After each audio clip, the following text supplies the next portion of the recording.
Hello दोस्तों, मैं सुभय कुमार। दोस्तों, 65th बीपीएससी का मेंस आप जान ही रहे हैं कि 25 दिन के बाद है जो बीपीएससी का मेंस है दोस्तों। और करीब करीब हमें जो पूरा वीडियो GS1 और GS2 का प्लेलिस्ट में बना दिए हैं। आप है जो जाकर जरूर एक बार विजिट करें, आपके लिए बहुत ही महत्वपूर्ण वीडियो है वो। आप GS1 का करेंट अफेयर्स एंड हिस्ट्री का जो पार्ट है वो भी डाला हुआ है। GS2 का हर एक चैप्टर्स को है जो कंसाइज करके डाला गया है दोस्तों। आप है जो जरूर विजिट कीजिए, आपके लिए बहुत ही महत्वपूर्ण साबित होगा। दोस्तों, आज हम किसी टॉपिक को लेकर नहीं आ रहे हैं। कैसे 65th बीपीएससी मेंस में आप है जो नंबर उठा सकते हैं, मैक्सिमम 28-30 नंबर कैसे उठा सकते हैं, इसके लेकर मैं आज आपसे बात करने आया हूं। दोस्तों, 65th बीपीएससी में जो 64th का जो ट्रेंड था, वो ट्रेंड है जो कहीं ना कहीं डायनेमिक हो गया था दोस्तों। और डायनेमिक होने के चलते जो लिखने का जो तरीका था वो है जो चेंज करना बहुत ही महत्वपूर्ण हो गया था दोस्तों। आप है जो निश्चित रूप से GS1 और GS2 के जो प्लेलिस्ट है जरूर विजिट कीजिए। आपको निश्चित रूप से मुझे ऐसा लगता है कि आपके लिए बहुत ही महत्वपूर्ण होगा। और मुश्किल से मुश्किल 3-4-5 वीडियो और आएगा दोस्तों। जो करेंट से इशू है उसको है जो मैं क्विक रिवीजन में डाल रहा हूँ, और 1-2 दिन में है जो खत्म हो जाएगा। तो 3-4-5 दिन में है जो 65th मेंस का है जो चैप्टर को क्लोज कर देंगे। उसके बाद 66 में अगर जो एग्जाम दे रहे हैं उनके लिए भी हम इसी तरीका से है जो करेंट अफेयर्स और ये सब चीज़ लाते रहेंगे। और दोस्तों, आज हम बात करेंगे कैसे 65th बीपीएससी में आप है जो 38 में आप है जो 27 से लेके 30 नंबर तक है जो कैसे है जो उठा सकते हैं। दोस्तों, 65th बीपीएससी मेंस आपको जो GS1 का जो पेपर है आपको 25 तारीख के सेकंड सिटिंग में है। और सेकंड सिटिंग का जो समय है उसमें आपका जो इम्पोर्टेंट चीज़ है कि उसमें DI है और करेंट अफेयर्स है और GS है। तो उसको लिखने के लिए आप दोस्तों है जो आप जिनका अगर DI अच्छा होता है वो पहले बनाते हैं। ऐसे माना जाता है कि DI को पहले बनाना चाहिए, बाद में फ्रस्ट्रेशन के चलते है जो डेटा है जो मिसमैच हो जाती है। तो मेरा ऐसा मानना है कि आप है जो फर्स्ट में ही है जो स्टैट्स को जरूर बनाइएगा। दोस्तों, उत्तर लिखने से पहले उत्तर कैसे लिखें इसके लिए कुछ स्टेप्स हम लाए हैं दोस्तों, उसको आप जरूर फॉलो कीजिएगा। अगर घर में अगर कोई आंसर लिखते हैं तो उसको एक बार फॉलो करके देखिएगा। उसके बाद आप में निश्चित रूप से चेंजिंग आएगी, उसके अंदर क्वेश्चंस लिखने का आपको पैटर्न है जो बदल जाएगा। दोस्तों, प्रश्न को सावधानी पूर्वक तो पढ़ना ही है ही। तो आप इतने मेंस का एग्जाम दे रहे हैं तो निश्चित रूप से आप है जो एक प्रश्न की प्रकृति को, प्रश्न को पढ़ने की समस्या को आप निश्चित रूप से समझते हैं। तो प्रश्न को सावधानी पूर्वक पढ़ना है दोस्तों। सबसे पहले उसकी वर्ड को निश्चित रूप से जो पढ़ने की कोशिश कीजिए, स्किप मत कीजिए। जब क्वेश्चन फर्स्ट बार जब पढ़ रहे होंगे ना तो पूरी लाइन को पढ़ने की कोशिश कीजिएगा, जिसमें क ह सब है, टोटल चीज को। जब फर्स्ट बार पढ़ रहे होंगे, सेकंड बार में आप स्किप कर सकते हैं, लेकिन फर्स्ट बार में जरूर पूरी वर्ड को पढ़ने की कोशिश कीजिएगा। ये रामबाण है दोस्तों, हम आपको बता रहे हैं, हम अपना एक्सपीरियंस है जो आपके साथ शेयर कर रहे हैं। यहाँ पर प्रश्न की प्रकृति को समझने का प्रयास करें। कोई भी प्रश्न की जो मूल बात है, जैसे मान लीजिए जम्मू कश्मीर 370 की बात आ जाती है तो धारा लिखा हुआ है, धारा 370 लिखा हुआ है कि अनुच्छेद 370 लिखा हुआ है। अब ये सब चीज को है जो दोस्तों जरूर पकड़िएगा। धारा 370 है जो आईपीसी से रिलेटेड है, जिसमें जो ह्यूमन ट्रैफिकिंग की बात करता है। अनुच्छेद 370 था जो विशेष राज्य की दर था। तो ये सब छोटी छोटी चीज है जो आपको कहीं ना कहीं है जो एग्जाम में है जो आपको एक सकारात्मक चीज में आपको बदल देगा, नहीं तो वहां से आप बैकफुट पे हो जाइएगा। निश्चित रूप से जो बातें कर रहे हो दोस्तों उसको जरूर है जो दिमाग में रखिएगा कि बहुत ही एक्सपीरियंस के साथ है जो इस चीज को हम बोल रहे हैं। प्रश्न की प्रकृति को समझने का प्रयास कीजिए, प्रश्न को कोर को पकड़ने का प्रयास कीजिए। प्रश्न के स्टार्टिंग पार्ट को आप मत पकड़िए, प्रश्न के बीच में है जो जरूर जाइए, वहां पर हिट कीजिए दिमाग के अंदर में कि हाँ प्रश्न ये चीज पूछ रहा है। प्रश्न को 2 से 3 बार जरूर पढ़ें दोस्तों। अगर पढ़ते हैं तो मुश्किल से मुश्किल 10 से 15 सेकंड लगेगा, तो 15 या 45 सेकंड, मैंने आप 45 सेकंड का भी अगर यहाँ समय ले रहे हैं या अगर 1 मिनट का समय ले रहे हैं तो आपका कोई प्रॉब्लम नहीं है वहां पर।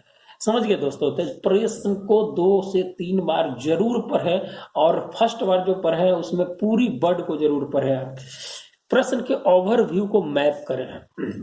अगर कोई क्वेश्चन से दे दिया है दोस्तों, अगर मान लीजिए कि कोई भी एक टॉपिक उठा लेते हैं, जैसे हम बात कर लेते हैं वर्तमान समय में, अगर चुनाव के ऊपर ही बात किया जाए, अगर चुनाव है जो अभी है, या किसी और कोई टॉपिक अगर होता तो हम बताते, लेकिन चुनाव पे ये बात, या इंटरनेशनल रिलेशंस के कोई टॉपिक उठा लीजिए जिस पे है, तो प्रश्न के ओवरव्यू को मैप करें। अगर मान लीजिए कि चुनाव की बात किया जा रहा है, हम दो टॉपिक को चर्चा कर देंगे दोस्तों, एक चुनाव आयोग के बारे में चर्चा कर देंगे, दूसरा है जो इंटरनेशनल रिलेशंस या कोई कृषि या किसी भी। तो अगर आप चुनाव की अगर बात किया जा रहा है, तो चुनाव में अगर आपको लिखना है, तो चुनाव की जो प्रकृति है, जो उसकी जो सबसे इंपॉर्टेंट चीज है कि जिससे पारदर्शिता होना चाहिए, गोपनीयता होना चाहिए, स्वच्छता होना चाहिए, तो इस सब वर्ड को जरूर है जो दोस्तों उसमें है जो यूज करें। दूसरी चीज की चुनाव आयोग की भूमिका ही नहीं दोस्तों कि भाग 15 में 324 से 29 है, ये सब चीज का प्रयोग इंट्रोडक्शंस में कभी नहीं करना है। अगर आप इस सब चीज का ही उपयोग करते हैं तो दिमाग में सीधा आएगा कि रट के डाल दिए है, ये सब चीज का कुछ नहीं उपयोग करना, ये सब बॉडी पार्ट में जाके लिख दीजिए, कहीं चलेगा। तो चुनाव आयोग के बारे में अगर लिखना है तो ये सब चीज है, पारदर्शिता, गोपनीयता, स्वच्छता, वर्ड का यूज कीजिए, आचार संहिता वर्ड का यूज कीजिए, है जो है ना। फिर है जो कुछ समितियां हैं या बिहार से रिलेटेड है, वहां पर है जो जैसे तकनीक का जो प्रयोग किया जा रहा है, बिहार में ADR, association of democratic reform, plus Bihar election watch, international internet communication and mobile data, इस सब चीज का, सोशल मीडिया का प्रयोग कैसे है, जो किस प्रकार से है जो है निर्वाचन आयोग है जो इस प्रकार है जो काम कर रही है वर्तमान समय में, उसकी जो स्वच्छता है उस स्वच्छता के बारे में है जो उसके बारे में लिखिए। फिर है जो थोड़ा सा और एक्सपेंड जाइएगा तो है जो चुनावी बॉन्ड की आप बात कर सकते हैं, जिससे क्वेश्चंस की प्रकृति का अगर उस प्रकार से रहेगी, अगर जाति धर्म से अगर जोड़ दिया तो जाति धर्म को उसमें ऐड कर दीजिए। बिहार में है जो अभी है जो 2 चरण का या 3 चरण का जो रिपोर्ट्स आया है, उसमें है जो प्रथम चरण में 1066 में से है जो आपका है जो 32 से 33% है जो दागी है। अगर जातिवाद की बात किया जाए तो वहां भी है जो आप इस सब चीज को लिख सकते हैं, है ना। फिर है जो कैसे कैसे है जो कैसे जाति का प्रभाव बढ़ा, अग्री जाति का प्रभाव है जो घटा 46% से 20% पे आ गया। ये सब डेटा है जो दोस्तों है जो हम बता दिए हैं, आप है जो जरूर है जो उसको है जो लिखिएगा।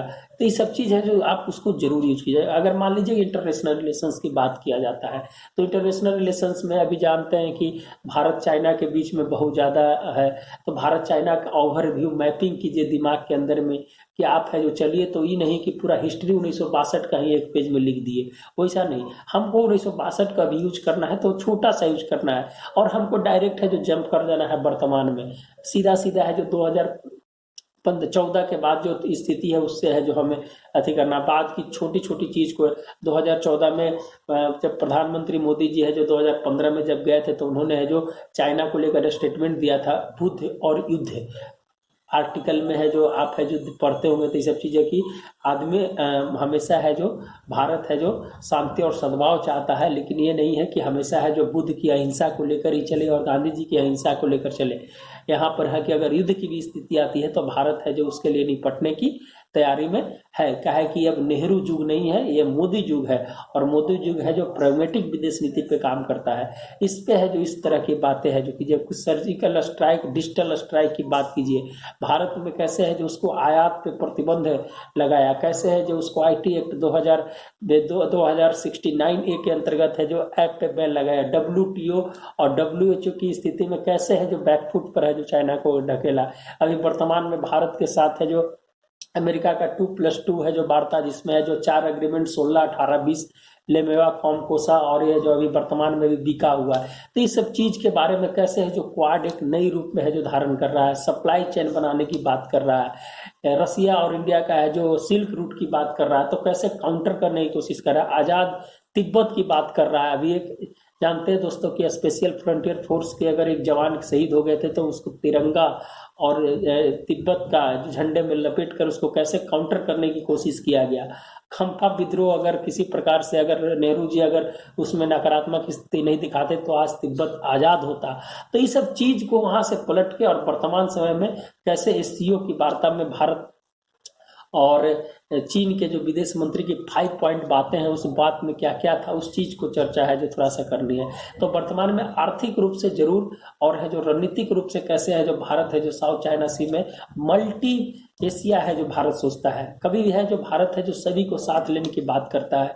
चाइना ने काउंटर किया है अमेरिका के ऊपर है कि शीत युद्ध 2.0 की बात किया है, नेट सम जीरो की बात किया है, जिसमें कहा जाता है कि यहाँ पर आके किसी को उकसाने की बात करता है। तो ये सब कहीं ना कहीं है जो चाइना के बारे में आप है जो लिख सकते हैं। तो एक ओवरव्यू मैपिंग जरूर कीजिए दोस्तों।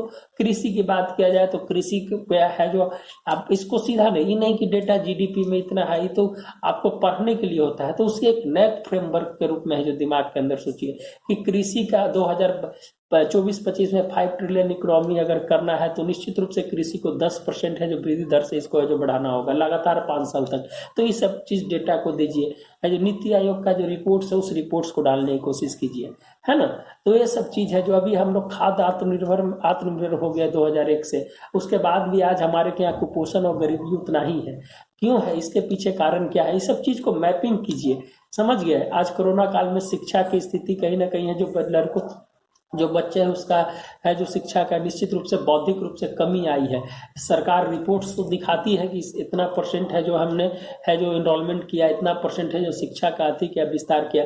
एक एनसीईआरटी का रिपोर्ट आया तो दिमाग ही अलग आता है, दिमाग ही सरकार की खुल गई कि है जो 60% के पास है जो मोबाइल ही नहीं था, इंफ्रास्ट्रक्चर ही नहीं है। अगर एक घर में एक मोबाइल है और 3 बच्चे तो कैसे पढ़ाई होगा। तो ऐसा चीज है जो इस सब चीज को है जो आप है जो टारगेट कीजिएगा, इस सब चीज को नई रूपरेखा में देने की कोशिश कीजिएगा दोस्तों। तो हम है जो आगे बढ़ते हैं, क्या है कि बहुत सारा चैप्टर है, अगर चर्चा होते रहेगी तो लंबी चर्चा हो जाएगी। वीडियो थोड़ा शॉर्ट बनाते हैं कि आप लोग है जो उसको देखने का प्रयास करें। तो इंट्रोडक्शंस में ईयर डेटा का प्रयोग नहीं करें, अगर बहुत कम हो तो डेटा का प्रयोग करें। ज्यादातर है जो अच्छा वर्ड का सिलेक्शन वहां है जो लिखने का प्रयास करें। डेटा से क्या होता है, और स्टार्टिंग कभी भी डेटा से नहीं करना चाहिए। 20वीं शताब्दी 21वीं शताब्दी ऐसे डेटा से कभी यूज नहीं करना चाहिए। एकदम है जो बैड इम्पैक्ट जाता है। आप है जो उसको बॉडी पार्ट में लिखने की कोशिश कीजिए। कोई भी डेटा, हाँ हल्का फुल्का अगर कोई डेटा है तो वहां पर चलेगा, लेकिन है जो डेटा से स्टार्ट और ईयर से स्टार्ट, किसी का नाम में डायरेक्ट अगर जो जवाहरलाल नेहरू है तो जेएल नेहरू लिखना, ये सब चीज गलती है दोस्तों। हमेशा जब पहली वर्ड का यूज कीजिए तो जवाहरलाल नेहरू पूरा या महात्मा गांधी पूरा, फिर बाद में उसको गांधी को सिर्फ आप लिख सकते हैं, है ना। ये सब चीज है जो आप है जो जरूर है जो इस चीज को ध्यान रखिएगा। बॉडी पार्ट को बैलेंस करने के लिए मैपिंग जहां जरूरत हो वही दीजिए। फालतू का मैपिंग करने से भी कुछ प्रॉब्लम आती है। फालतू का मैपिंग करने से भी है जो आपका समय जाएगा, बेकार जाएगा। अगर आपको रिलेशंस, रूट्स, अगर किसी का तुलनात्मक अगर अध्ययन किसी से करवाना है तो है जो आप जैसे मान लीजिए कि कार्बन अभी ऊर्जा में है तो 2022 में 175 गीगावाट है और 2030 में 450 गीगावाट है। तो यहाँ पर अगर ऐसे मैपिंग कर सकते हैं, यहाँ पर तो ऐसे कर सकते हैं। नहीं तो फालतू का है जो एक भारत का चित्र बना के यहाँ यहाँ ये सब चीज करने की कोई जरूरत नहीं है। तुलनात्मक अध्ययन करने के लिए आप है जो इसका जरूर प्रयोग करें। तुलनात्मक कर सकते हैं, अगर कोई डेटा है तो इसको आप बनाइए, और नहीं है तो वहां पर है जो बिना मतलब की है जो किसी प्रकार का फिगर और ये सब करने की कोई जरूरत। हाँ, लिखने के समय में आप है जो गोला डंडा ये सब बनाने के लिए बना सकते हैं, लेकिन जहां जरूरत हो वही है जो लिखने का प्रयास करें, अन्यथा आपका टाइम भी जाएगा और आपकी आंसर है जो कहीं ना कहीं वहां से वितरित होती चली जाएगी और है जो उसका कंक्लूजन सही से नहीं निकल पाएगा दोस्तों।